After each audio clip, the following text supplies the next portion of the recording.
Hi everyone, I'm Erica and today we're going to share with you how we booked a holiday on P&O Cruises while still on the ship with the sales, cruising sales and loyalty. And this is my husband Paul. Hi there. And so I thought we'd share with you the prices that we were looking at. Is it this year or last year? So this was for 2023, but 2024 I think it's been very similar. So we've got some paperwork here which we'll share with you. So basically what we found works best for us is once we're on the actual cruise, not the first day or anything, but at some point probably midway through the cruise, is to go and see the loyalty and cruise sales people on board. There's normally a couple of desks set out somewhere on the ship. Normally it's clearly marked on the map on the ship, so you better find it, no problem. A little bit of a tip: don't leave it to the last day, because so many people do that and you either won't get a chance to see the people or you'll have to wait a long time in a queue.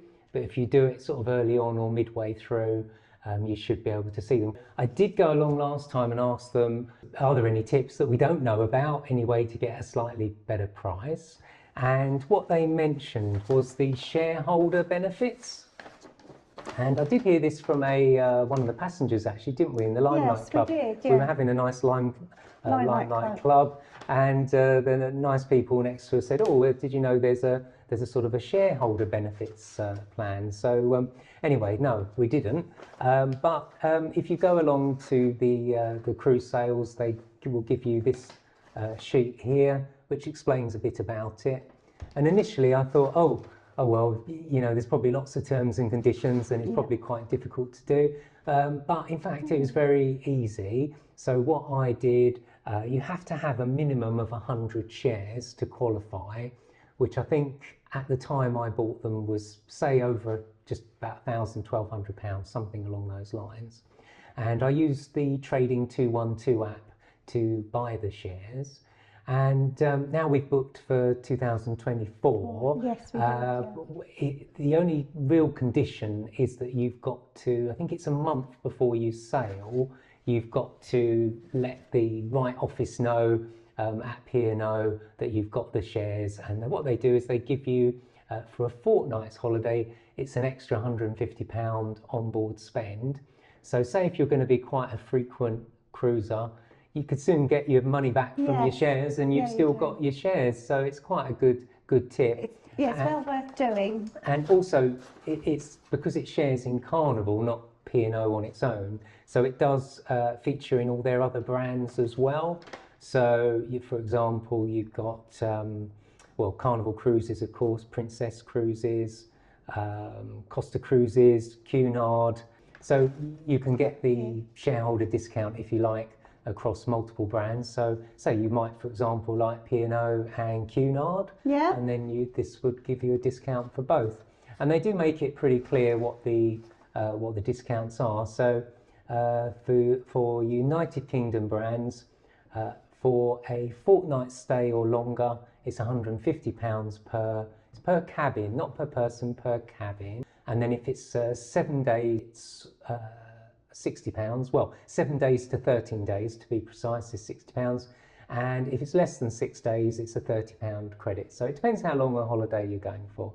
But yeah, it could mount up quite nicely if you plan on doing quite a lot of cruises over a period of time. Quite good value, I think, actually. Yeah, I mean, the onboard spend is useful, isn't it? Oh, absolutely, yeah. We do tend to use, I mean, I like to have my little pampering, so we tend to use the onboard spend for that.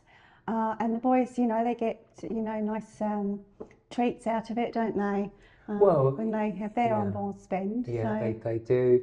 But also the specialty dining, the gift shops. So basically anything on board, really, you can use it for. I don't think there's any restriction as such. No, there isn't. So yeah, it's quite a nice, you can get extra. quite a lot. So obviously more times you go on the ship, more on-board spend you do get. So and other little perks as well. Get the odd thing here and there, don't we? Yes, yeah, that's right, that's right. So I thought really good value actually. So for 2023, how it worked out, so we would have booked this in 2022, wouldn't we? Yes. So we would have gone along to the cruise sales on board the ship, which at the time we would have been on the Iona, wouldn't we? I think that was on the Iona, yes. So we booked on the Iona, but for Avia, and we booked for 14 nights. And the way we have to book it is because we've got one adult son and one child.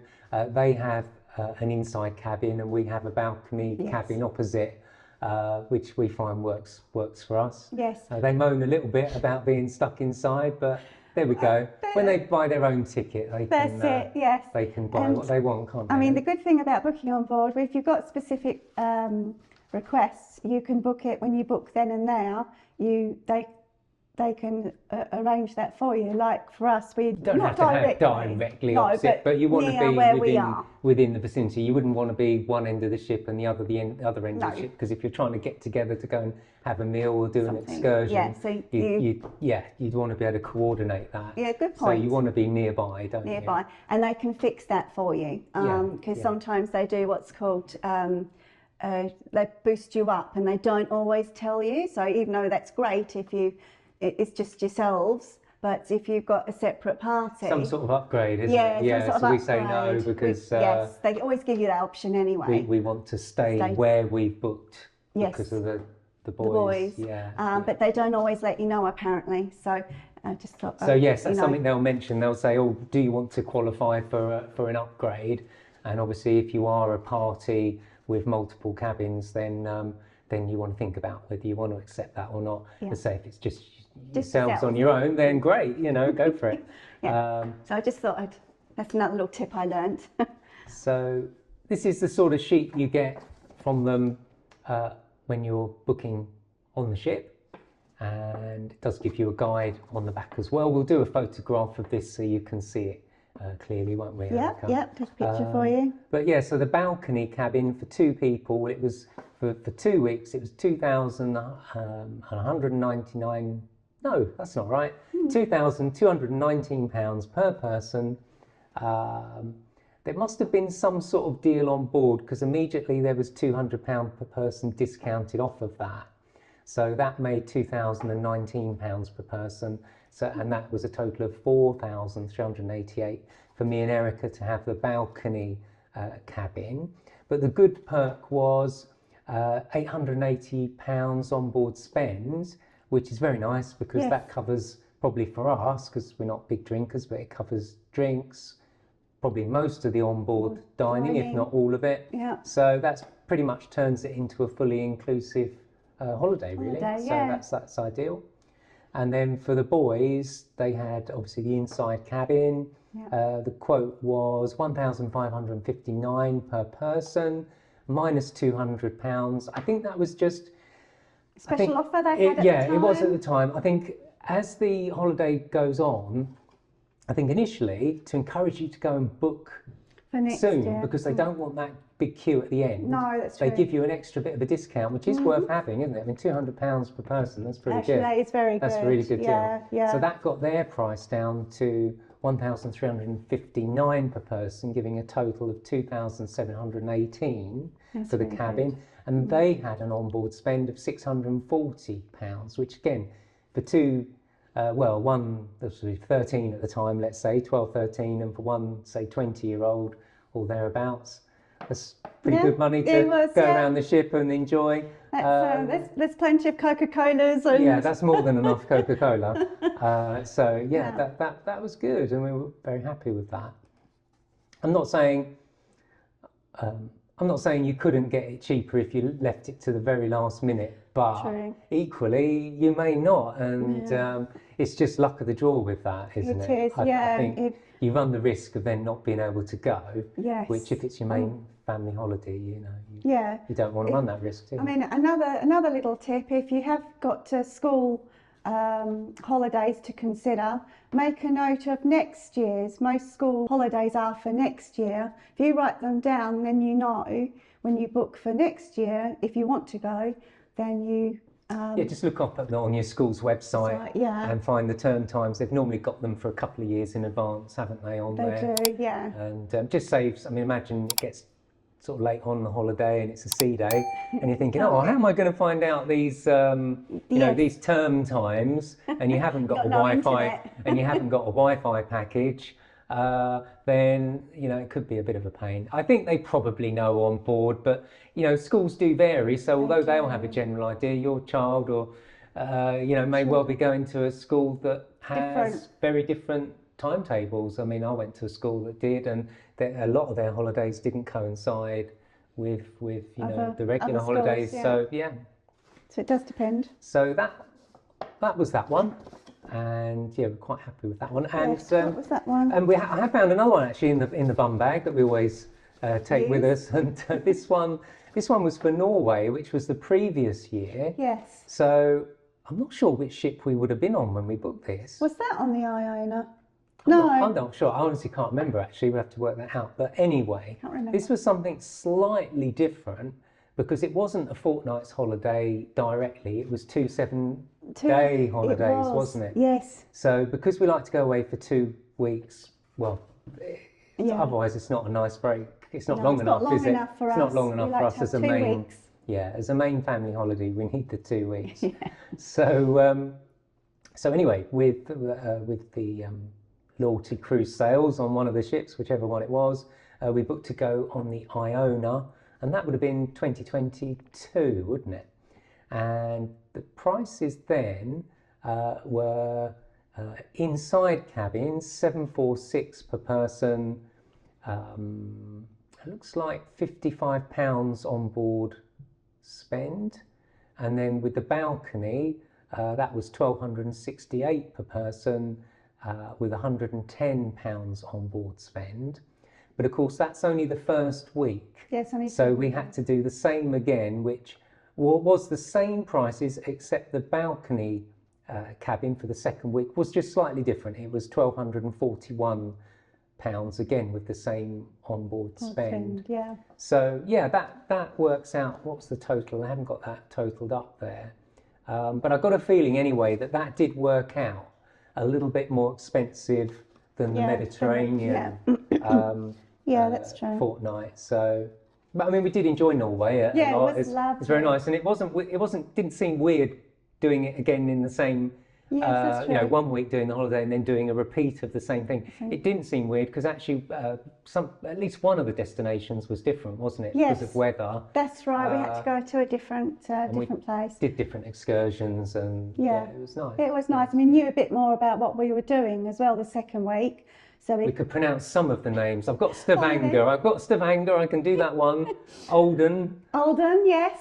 Flack was the substitute one, wasn't right, it? Flack, yes. And very, very good. And I think beautiful place. Yeah. The highlight of that one was going down one of these river boats. Yes. And the nice waffles at the end. Oh, the lovely waffles, homemade fresh waffles, and homemade jam as well, and fresh cream. That trip, yeah, that's lovely. That's a really good one. That's a must do. Yes, we'll have to look up what that one was called. It was eerily quiet there, and there was no birds, was there either? It was quite... No, that was weird. It was different. I think we even commented, didn't we? Yeah. Whether that's it was different. The weather. Our first week there was a bit overcast. It was. But the second week did cheer up a bit for us, and we did get some sun. Yeah. And we really enjoyed ourselves, didn't we? So check out the video. Yes, that's on YouTube somewhere. Yes. Yeah. What I meant to say about the shares also was the 2 apps you need. So Trading 212 to buy the shares. It's also quite easy once you've bought the shares you do a little download from the app, and it gives you a PDF that you then upload to Stock Perks. And that is a little app where you just prove that you've got the shares, and it takes a few days, and then they credit your account with the onboard spend.